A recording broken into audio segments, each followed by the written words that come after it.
Tiene la palabra la asambleísta Marjorie Chávez, ponente del presente proyecto de ley. Bien, una vez que se ha cumplido con estas intervenciones en el marco de la Comisión General que se abrió, el presidente encargado de dirigir esta sesión del Pleno 753, el primer vicepresidente de la Asamblea Nacional, Virgilio Saquicela, retoma ya esta sesión plenaria y otorga el uso de la palabra a la asambleísta Marjorie Chávez, quien será la ponente de este informe de primer debate del proyecto de ley orgánica para la garantía, promoción y protección de la libertad de prensa, de opinión, de expresión y de la comunicación. De corazón, que ustedes y sus familias estén bien, con salud y que tengan un año exitoso. Bueno, hoy la Comisión de Relaciones Internacionales y Movilidad Humana me ha encargado exponerles el informe para el primer debate del proyecto de la Ley Orgánica para la Garantía, Promoción y Protección de la Libertad de Prensa, de Opinión, de Expresión y de la Comunicación. Voy a dividir mi exposición en 4 partes. En la primera, describiré de manera general el tratamiento de este proyecto de ley en el cual se ha fusionado, se han unificado 5 diferentes propuestas. En la segunda, haré una reflexión conceptual sobre la necesidad de establecer una nueva ley y no solamente una reforma. Y en la tercera hablaré sobre los estándares internacionales de derechos humanos que recoge este proyecto de ley y finalmente hablaré sobre el articulado del presente proyecto normativo. Esta ley, colegas, es el resultado de la unificación de las propuestas enviadas por el Poder Ejecutivo, por el ex legislador Juan Cárdenas de Alianza País, por las asambleístas Dina Farinango de Pachacuti y Marcelo Holguín de UNES, y el proyecto presentado por quien les habla junto al asambleísta Fernando Villavicencio. Esto se tradujo en 6 meses de trabajo mancomunado en los cuales se realizaron 7 mesas técnicas y se recibieron 39 comparecencias de diferentes representantes de la academia, medios de comunicación, representantes de los órganos y organismos de derechos humanos y la sociedad civil. Este proyecto es fruto del consenso, de un proceso participativo e inclusivo de formación de los textos y clara materialización del pluralismo político y la participación ciudadana. En el articulado del proyecto que ustedes conocen, se sumó los textos del proyecto de ley remitido por el presidente de la República y el que junto a Fernando Villavicencio presenté. Se incluyeron aportes de los legisladores, como el proyecto de Juan Cárdenas, donde se acogieron las atribuciones y responsabilidades de los defensores de audiencia, las cuales quedaron incorporados en el artículo 7 del presente proyecto. Entre las más importantes de estas atribuciones, por el tiempo voy a señalar algunas. Por ejemplo, realizar acuerdos de conciliación entre los ciudadanos y los medios de comunicación por reclamos, propuestas y observaciones formuladas en relación al ejercicio de los derechos y obligaciones que establece la ley. Recibir, conocer y estudiar las consultas y reclamos de la audiencia y tramitarlos diligentemente. Llevar un registro de las consultas y reclamos presentados por la ciudadanía. Del proyecto del asambleísta Marcelo Holguín se acogió lo siguiente. En el artículo 10, la implementación de políticas públicas favorables a la implementación de medidas de acción afirmativa encaminadas a fortalecer, desarrollar y crear medios de comunicación comunitarios. En el artículo 17, la promoción por parte del Estado de veedurías ciudadanas, asambleas ciudadanas, observatorios y otras formas organizativas a fin de vigilar el ejercicio y pleno cumplimiento de las libertades y derechos en materia de la ley de comunicación. En el artículo 20, la forma de presentar la información relacionada con investigaciones y juicios penales, misma que debe ser de forma descriptiva y no valorativa. El artículo 21, la protección de imagen e identidad de niños, niñas, adolescentes que estén involucrados de cualquier forma en un hecho constitutivo de infracción penal. En el artículo 27, sobre la protección a los trabajadores de la comunicación en caso de conflictos armados y desastres naturales. Y el artículo 30, sobre la descripción de las fuentes de financiamiento de los medios públicos. Y del proyecto del asambleísta Dina Farinango se incluyeron los códigos deontológicos como parte de la autorregulación periodística, los cuales se describen dentro de un de un macromodelo de corregulación en el artículo 6 del proyecto. El proyecto de DINA establecía la obligatoriedad del Estado para respetar y estimular el uso y desarrollo de idiomas ancestrales y estimular, garantizar y equiparar las condiciones para el fortalecimiento, desarrollo y creación de medios comunitarios. Esto quedó integrado en el artículo 10 del proyecto de ley como parte de las acciones afirmativas a favor de los medios comunitarios. DINA, asimismo, propuso una asignación del 34% del espectro radioeléctrico para los medios comunitarios, la cual consta también en el artículo 18 del proyecto. Esta ley permitirá el cambio de aquel modelo que privilegiaba la censura y la autocensura, que privilegiaba el silencio por un modelo de responsabilidad ulterior en el que la tónica sea el respeto por el libre pensamiento y la permanente búsqueda por la verdad. A continuación, indicaré por qué es necesaria una nueva ley y no solo una reforma a la ley de comunicación vigente. ¿Por qué una nueva ley? En la Asamblea Nacional no existen parámetros para establecer hasta dónde podría reformarse una ley a partir de qué punto una reforma deja de ser tal y requiere la aprobación de una nueva ley. Sin embargo, la dogmática parlamentaria y en particular la técnica legislativa prevén que los proyectos de reforma suponen modificaciones a la ley que no alteren integralmente su esencia. Pero cuando la modificación busca cambiar sustancialmente el contenido y alcance de la ley, cuando busca instituir un nuevo fundamento que motive el cuerpo normativo, es necesario construir una nueva ley. Y este es el caso del proyecto de ley que hoy presento. Lo que planteamos frontalmente es sustituir un modelo de censura directa e indirecta enarbolado a través de un diseño institucional que privilegiaba el control y la sanción de los contenidos comunicacionales y las opiniones de los trabajadores de la comunicación, por otro, de responsabilidad ulterior, que privilegie la libre circulación de información y la manifestación plural de opiniones. El modelo de responsabilidad ulterior que presentamos fija responsabilidades civiles y penales a quienes difundan un mensaje prohibido u ofensivo, pero contrario al modelo vigente, promueve la emisión y divulgación responsable del mensaje, no el silencio por miedo a las repercusiones de lo dicho, y menos aún la impunidad de quienes tenemos la obligación de ser más tolerantes respecto de lo que dicen de nosotros, los servidores públicos en ejercicio de poder. Esta es una ley para proteger a las audiencias y garantizar la labor responsable de periodistas y comunicadores, no para proteger a quienes tenemos el deber de someternos con humildad al escrutinio público.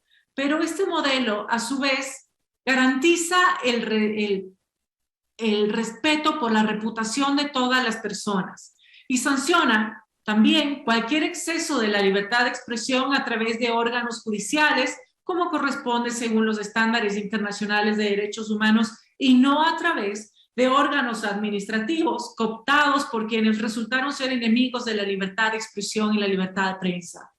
Este modelo es de corregulación. Por un lado, incluye un marco regulatorio general razonable y claro, que no es abusivo en nombre del control y la sanción, especialmente en el caso de los discursos particularmente protegidos por los estándares internacionales de derechos humanos. Y por otro lado, reconoce y articula las herramientas de autorregulación en el ejercicio periodístico. Es un modelo que se sostiene en el principio. No puede existir libertad sin responsabilidad, pero no puede justificarse la esclavitud por la irresponsabilidad de pocos que abusan de la libre expresión. Este nuevo modelo está anclado a lo que establece los estándares internacionales de derechos humanos en libertad de expresión. Este proyecto de ley tomó en consideración lo dicho ya en la jurisprudencia de la Corte Interamericana de Derechos Humanos, que es además vinculante para Ecuador. Existe jurisprudencia interamericana relevante en este tema. Hemos tomado en consideración lo dicho en las sentencias de varios casos: La Última Tentación de Cristo versus Chile, Ifcher Brostein versus Perú, Herrera Ulloa versus Costa Rica, Ricardo Canese versus Paraguay, Kimmel versus Argentina, Peroso y otros versus Venezuela. Pero en honor al tiempo, pues no puedo referirme a cada uno de estos casos, pero sí quiero indicar, por ejemplo, que en el caso Herrera Ulloa versus Costa Rica, la Corte señaló que en situaciones contra la reputación, el honor, la honra y el buen nombre, los supuestos de delitos como la calumnia y la injuria sobre cuestiones de interés público, sobre funcionarios públicos o sobre candidatos a ejercer cargos públicos o políticos, debe prevalecer el uso de leyes civiles y no penales. El proyecto de ley recoge estándares de derechos humanos como el señalado y hace énfasis en la protección especial de 3 tipos de discurso: los que se refieren a la investigación e información sobre acciones de quienes ostentan el poder político y sobre asuntos de interés público, discursos sobre las acciones u omisiones de funcionarios públicos en ejercicio de sus funciones y sobre candidatos a ocupar cargos públicos, los discursos que configuran un elemento de la identidad o la dignidad personal de quien se expresa. Así, además de proteger la libertad de expresión y la libertad de prensa, combatimos frontalmente la corrupción y promovemos la transparencia. Pero el proyecto de ley prevé asimismo las garantías en contra de quienes divulguen discursos prohibidos, como aquellos que estigmatizan y deshumanizan a las minorías, los migrantes, los refugiados o a las mujeres, los que son expresión de odio nacional, racial o religioso, o los que discriminan y hacen apología del odio. Esta ley, colegas, no contempla la posibilidad de que la honra de los ciudadanos se vea afectada. Los protege sobre todo de discursos que atentan contra la integridad de niños, niñas y adolescentes. Y lo más importante, garantiza la tranquilidad de quienes investigan las acciones u omisiones de quienes están en el poder público, protegiéndolos de la censura o la persecución a través de tipos penales. A continuación, y en honor al tiempo, procederé a describir el articulado de este proyecto. Se compone de, en el artículo 1 al 5, se encuentra el objeto, ámbito, titularidad, definiciones y principios. Del 6 al 8 se describe la promoción de la libre expresión, libre prensa, libre opinión y la comunicación.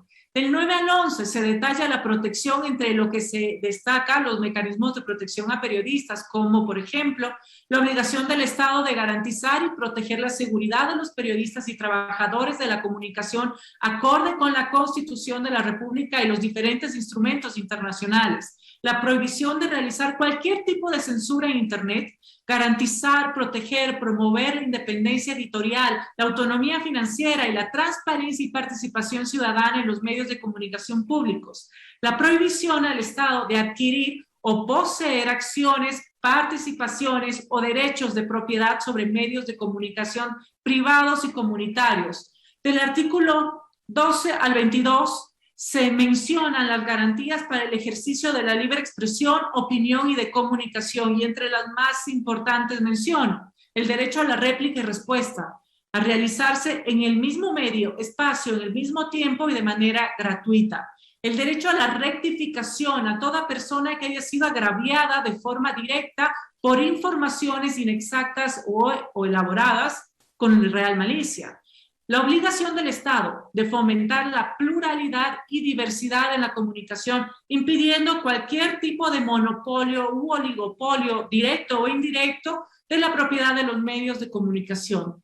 Del artículo 23 al 29 se describen los derechos de los periodistas y trabajadores de la comunicación, en los que puedo destacar el derecho a la cláusula de conciencia, el derecho a la reserva de la fuente, derecho a mantener el secreto profesional, el libre ejercicio de la comunicación, la protección a los trabajadores de la comunicación en actividades que su vida corra peligro, como por ejemplo cobertura sobre narcotráfico, contrabando de mercaderías, trata de personas, corrupción, conflictos armados o desastres naturales. Del artículo 30 al 33 se describe la sostenibilidad de los medios de comunicación en lo que atañe a incentivos desde el Estado. Al respecto podemos encontrar, por ejemplo, el financiamiento de los medios de comunicación públicos a través de los ingresos provenientes de la venta de publicidad. Para los medios privados se podrá aplicar todos los incentivos generales previstos en el ordenamiento jurídico nacional para el desarrollo productivo. Y para los medios comunitarios, el acceso a líneas de financiamiento preferenciales ofertadas por las instituciones financieras del Estado, la cooperación internacional respecto al financiamiento de las actividades de los medios de comunicación comunitarios, la aplicación también de todos los incentivos generales previstos en el ordenamiento jurídico nacional para el desarrollo productivo. Y del artículo 34 al 38 se detalla cómo se conforma el sistema de comunicación social y la estructura también y competencias del Consejo de Comunicación, entre las cuales destacan el poder garantizar la promoción y el ejercicio pleno de las libertades de prensa, de opinión, de expresión en todas sus dimensiones y los derechos de información y comunicación reconocidos en la Constitución de la República del Ecuador y, por supuesto, los instrumentos internacionales de derechos humanos. Formular planes, proyectos y programas para la protección de periodistas y de los trabajadores de la comunicación, así como evaluar las alertas tempranas de agresiones contra la libertad de expresión generadas por cualquier sistema de monitoreo y coordinar y controlar las acciones concernientes a la protección de los periodistas y los trabajadores de la comunicación, así como regular las franjas horarias de protección a niños, niñas, adolescentes para la difusión de contenidos de la televisión, radio y publicaciones de prensa escrita que contengan mensajes de violencia explícitamente sexuales o discriminatorios y establecer un sistema de calificación de contenidos técnico y preciso. Colegas asambleístas, este proyecto de ley es un reflejo de lo que debe ser el debate democrático, inclusivo, dispuesto a escuchar y a construir un mejor país. Tenemos la oportunidad, esta es la oportunidad para avanzar hacia un futuro donde podamos expresarnos libremente, sin miedo y con la responsabilidad individual como norte.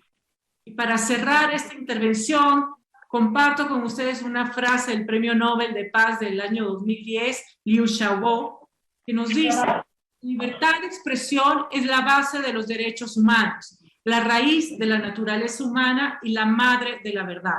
Matar la libertad de expresión es insultar los derechos humanos, es reprimir la naturaleza humana y suprimir la verdad. Gracias, presidente, colegas asambleístas. Fue la intervención del asambleísta Marjorie Chávez, representante de Pichincha y ponente de este informe. El primer vicepresidente